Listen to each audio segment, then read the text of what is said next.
வணக்கம். என் பெயர் முத்துக்குமரன். நான் இதுதான் என்னோட முதல் ரெக்கார்டிங், முதல் வீடியோ.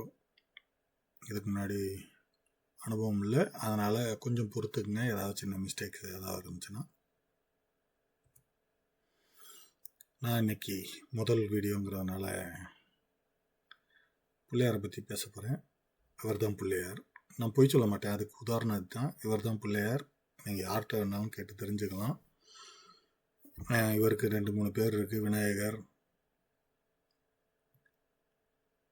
கணபதி எல்லாம் சொல்லலாம். ஸோ இதில் ஏதாவது மாற்று கருத்து இருந்துச்சுன்னா நீங்கள் கமெண்ட்டில் போடுங்க, நான் மாற்றிக்கிறேன்.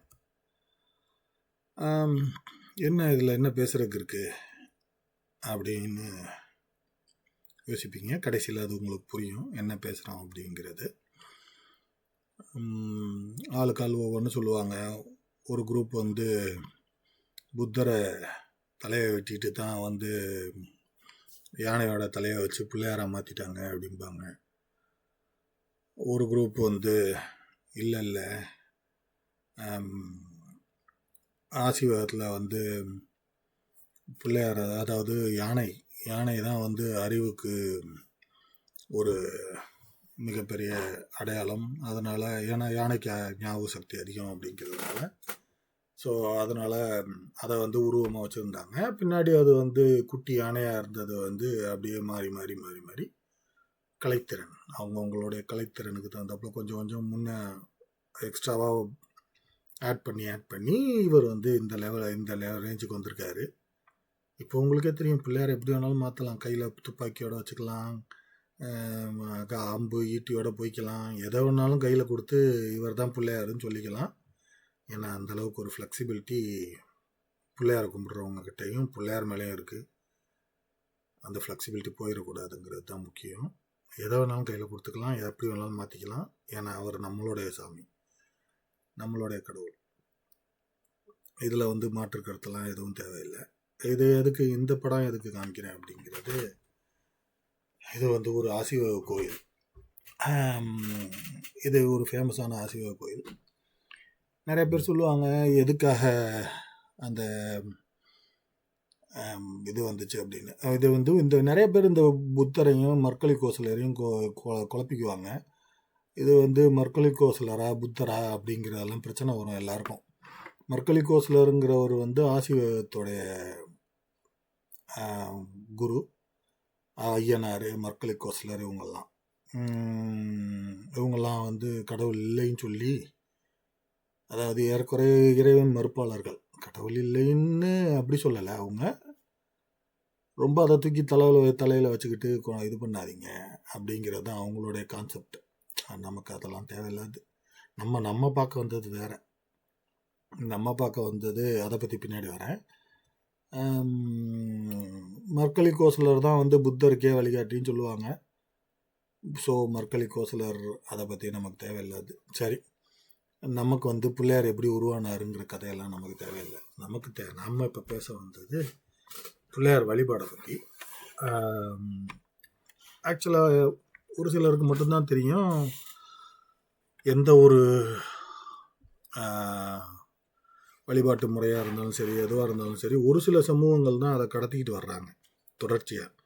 மற்ற சமூகங்கள்லாம் நடுவில் ஒவ்வொரு ஆட்சிகள் மாறும்போதும் ஒவ்வொரு இதுவும் மாறும்போதும் அந்தந்த இதை இது பண்ணி மாற்றிக்குவாங்க, வழிபாட்டு முறையவே மாற்றிக்குவாங்க. ஸோ இப்போ பிள்ளையார் சதுர்த்தி கொண்டாடுறோம் இல்லையா, ஆக்சுவலாக ஒரு சமூகம் மட்டும் அந்த பிள்ளையார் சதுர்த்திக்கு பதில் பிள்ளையார் நோன்பு கொண்டாடுறாங்க. அது எந்த சமூகம் அப்படிங்கிறது அதில் எழுதியிருக்கு, பார்த்தா பிடிச்சுங்குவீங்க. நான் பிள்ளையார் நோன்பு அப்படிங்கிறது இந்த காரைக்குடி சைடில் நிறைய பேர் இருக்காங்க. ஆனால் இப்படி சொல்லி இப்படி சுருக்குன்னா அசிங்கமாக போயிடும். அது நமக்கு தமிழ் சமூகத்துக்கும் அசிங்கமாக போயிடும், அவங்க சமூகத்துக்கும் அசிங்கமாக போயிடும். நகரத்தார் சமூகம், அவங்க செட்டியாருன்னு சொல்லுவோம்.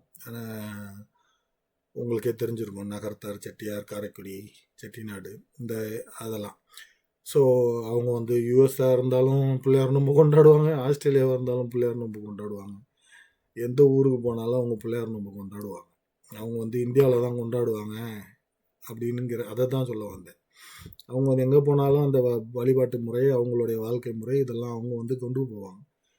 சிலதெல்லாம் நம்ம அவங்கக்கிட்ட இருந்து கேட்டு தெரிஞ்சுக்கணும். இப்போதைக்கு இதை பற்றி பார்ப்போம். நம்ம பிள்ளையார் சதுர்த்தி கொண்டாடுறதுக்கும் பிள்ளையார் நோன்புக்கும் என்ன வித்தியாசம் அப்படிங்கிறது.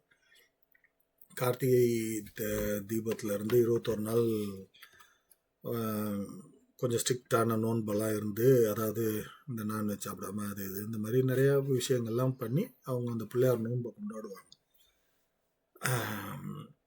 பிள்ளையார் நோன்புங்கிறது ஒன்றும் இல்லை. அவங்க என்ன கதை சொல்லுவாங்கன்னா, அந்த கதை தான் மேட்ரு. அவங்க வந்து பிள்ளையார், அதாவது ஒரு வியாபாரத்துக்காக போன ஒரு குரூப்பு வந்து ஆழ்கடலில் மாட்டிக்கிச்சு. அதை வந்து, அதாவது புயலில் மாட்டிக்கிச்சு கப்பல். அந்த கப்பலை கரையேற்றினார் பிள்ளையார். அதனால் கொண்டாட ஆரம்பித்தோம் அப்படிம்பாங்க. இது வந்து ரொம்ப சுருக்கமாக சொல்லி முடிச்சிட்டாங்க. அது ஏன்னா அது பேர் எல்லாமே உருவகம் தான். இப்போ எப்படி பிள்ளையார் எப்படி இப்போ நம்ம சொல்கிறோமோ, அந்த ஆசீர்வாதத்துடைய உருவகம் தான் பிள்ளையாருன்னு சொல்கிறோமோ, ஸோ அது மாதிரி இது வந்து ஒரு உருவ கதை. சும்மா அதாவது ஒரு சுருக்கமாக சொல்லி ஒரு கப்பலை கரையேற்றினார், அதனால வந்து பிள்ளையார் தான் வந்து கரையேற்றினாருன்னு சொல்லி முடிச்சுடுவாங்க. அது என்னன்னா, என்னவா இருந்தாலும் அதாவது கப்பல் கவுந்துருச்சு, கப்பல் மாதிரி அலையில் கஷ்டப்படுறோம் அப்படின்லாம் சொல்லுவோம் இல்லையா, அலைக்கடலில் கஷ்டப்படுறோம் அது மாதிரி. ஸோ அந்த மாதிரி எவ்வளோ பெரிய கஷ்டம் வந்துச்சுனாலும் பிள்ளையாரை கும்பிட்டிங்கன்னா சரியாக போயிருங்கிறது தான் உதாரணம். அது ஏன் அந்த உருவத்தை வந்து நம்ம இப்போ நம்ம சைட்லேருந்து மற்றவங்க சொல்கிறதெல்லாம் நம்ம சொல்கிறதுக்கு எதுக்கு நம்ம வர்றோம்? நம்ம சும்மா வித்தியாசமாக ஏதோ சொல்லி பார்ப்போம். அதனால தான் வந்திருக்கேன். ஸோ வேறு ஒன்றும் இல்லை. பிள்ளையார் மாதிரி எப்படின்னா, கொஞ்சம் சாப்பிட்டு நல்லா சாப்பிட்டு ஸ்ட்ரெஸ்ஸை கம்மி பண்ணிக்கிட்டு, கொஞ்சம் நல்லா அடுத்தவங்க சொல்கிறதெல்லாம் காது கொடுத்து நல்லா கேட்டு, கொஞ்சம் எக்ஸசைஸு, யோகா, அதாவது நல்ல ப்ரீத்திங் எக்ஸசைஸு இதெல்லாம் செஞ்சு நம்மளை கொஞ்சம் பார்த்துக்கிட்டோம்னா இதிலிருந்து விடுபடலாம் அப்படிங்கிறது தான் அந்த பிள்ளையார் நோன்பு சொல்கிற கான்செப்ட். ஜாலியாக கொண்டாடுவாங்க பிள்ளையார் நோன்பு. நம்ம வந்து ஸ்ட்ரிக்டாலாம் எதுவும் கிடையாது. எப்பவும் போல தான் இந்த மாவிளக்கு ஏற்றுறதுக்கு பதில் மாவில் பிள்ளையாரை செஞ்சு வச்சுருவாங்க. இதை ஏன் இப்போ சொல்ல வரேன் அப்படின்னா, ஆளுக்கு ஆள் பிள்ளையார் இப்படி தான் இருக்கணும் அப்படின்லாம் ஏதாவது கதை சொல்லுவாங்க. இங்கே வருவோம். இப்போ வந்து இந்த புத்தர் தலையை மாற்றினாரு அப்படின்னு சொல்லுவாங்க. புத்தர் அப்புறம் எப்படிடா வயிறு வந்துச்சுன்னு கேட்டால், அதை தேய்ச்சிட்டு எண்ணெயை தேய்ச்சி பெருசாக்கிட்டாரு அப்படின்னு கதை சொல்லுவாங்க. ஏதாவது ஆளுக்கால் ஒரு கதை சொல்லுவாங்க. அதே மாதிரி ஆசீர்வாதத்தில் வந்து புத்தருக்கு தலை அப்படின்னு சொல்கிறாங்க இல்லையா. இதில் இன்னொரு விஷயமும் பார்க்கணும். புத்தர் தலையை வச்சு எப்படிடா பண்ணாங்க அப்படின்னு கேட்டோம்னா, புத்தருக்கு அப்புறம் தான் பிள்ளையார் வந்தாருன்னு ஒரு கதையும் வருது. அது அப்படி இல்லை. புத்தருக்கு முன்னாடியே இங்கே பிள்ளையாருக்கு சிலையெல்லாம் இருக்குது. பிள்ளையார்பட்டி சிலையோடைய பழமை எல்லாருக்கும் தெரியும். ஸோ அது புத்தருக்கு முன்னாடியே வந்தது. ஸோ இந்த கோயிலும் புத்தருக்கு பக்கத்தில் அது பிள்ளையார்பட்டிக்கு பக்கத்தில் தான் இருக்குது. இந்த கோயிலை பற்றி தனியாக ஒரு நாள் பேசுகிறேன். அதில் முக்கியமான ஒரு விஷயம் இருக்குது. அதனால் அதை பற்றி அப்புறம் பேசுவோம். ஸோ அவ்வளோதான், ஒன்றும் இல்லை. மாவிளக்கு ஏற்றி இது பண்ணி அழகாக கொண்டாடுவாங்க. நமக்கு தேவையானது ஒன்று தான். நல்லா கேளுங்க. அடுத்தவங்க சொல்கிறத தயவு செஞ்சு நல்லா கேளுங்க. அது எப்பொருள் யார் வாய் கேட்பனும் அப்பொருள் மெய்ப்பொருள் காண்பது அறிவுங்கிறது கதையை அது மாதிரி தான். தயவு செஞ்சு அடுத்தவங்க ஏதாவது கஷ்டமாக இருந்துச்சுன்னா வந்துட்டான் அட்வைஸ் பண்ணுறதுக்கு அப்படிங்கிற மாதிரி நினைக்காம, என்ன தான் சொல்கிறான்னு கேட்போம். கேட்டுட்டு அப்புறம் முடிவு பண்ணுவோம் அப்படிங்கிறது தான் மேட்ரு. அதே மாதிரி நல்லா சாப்பிடுங்க. எதுக்குன்னா, ஒவ்வொரு வகையிலையும் நம்மளுடைய ஸ்ட்ரெஸ்ஸை வந்து கையாளலாம். ஸ்ட்ரெஸ்ஸை வந்து தூக்கி எறிய முடியாது. ஸோ ஸ்ட்ரெஸ்ஸை கையாளுறதுங்கிறது ஒரு வெரைட்டி. அந்த ஸ்ட்ரெஸ்ஸை வந்து எப்படி கையாளுறதுன்னா, ஒருத்தர் குடிப்பாங்க, ஒருத்தர் சிகரெட் பிடிப்பாங்க. இவ்வளோ இந்த கெட்ட குணத்துக்கு இது சாப்பிட்றதுங்கிறது ஓரளவுக்கு நல்ல குணம் தான். ஆக்சுவலாக இந்த வயிறு பெருசாக இருக்கிறதுக்கு ஆளுக்கு ஒரு கான்செப்ட் சொல்லுவாங்க.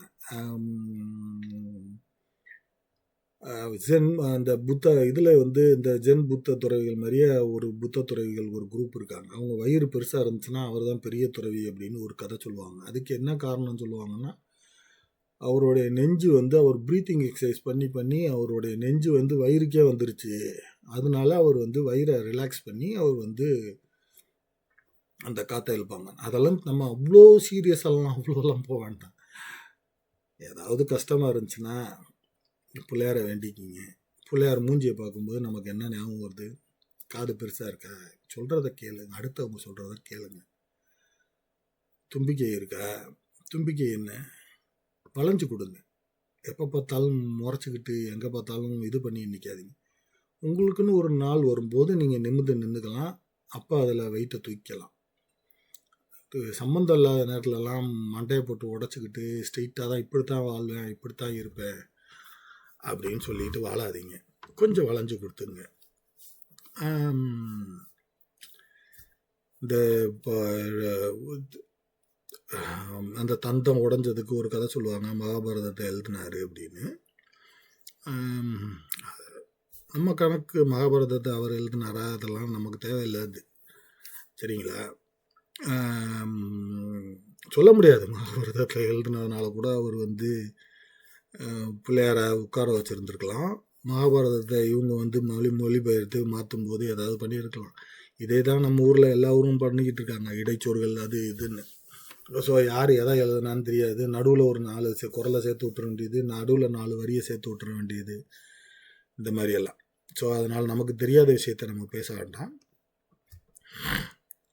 ஒரு சிலதை இழக்கணும் அப்படின்னு முடிவு பண்ணாலும் பரவாயில்ல. பார்த்தீங்களா, அந்த கூரை வந்து ஒரு சைடில் உடச்சிக்கிட்டு எழுதுறாரு அப்படின்னா என்ன அர்த்தம்னா, ஒரு சைடில் ஒன்று உடச்சிக்கிட்டாலும் பரவாயில்ல.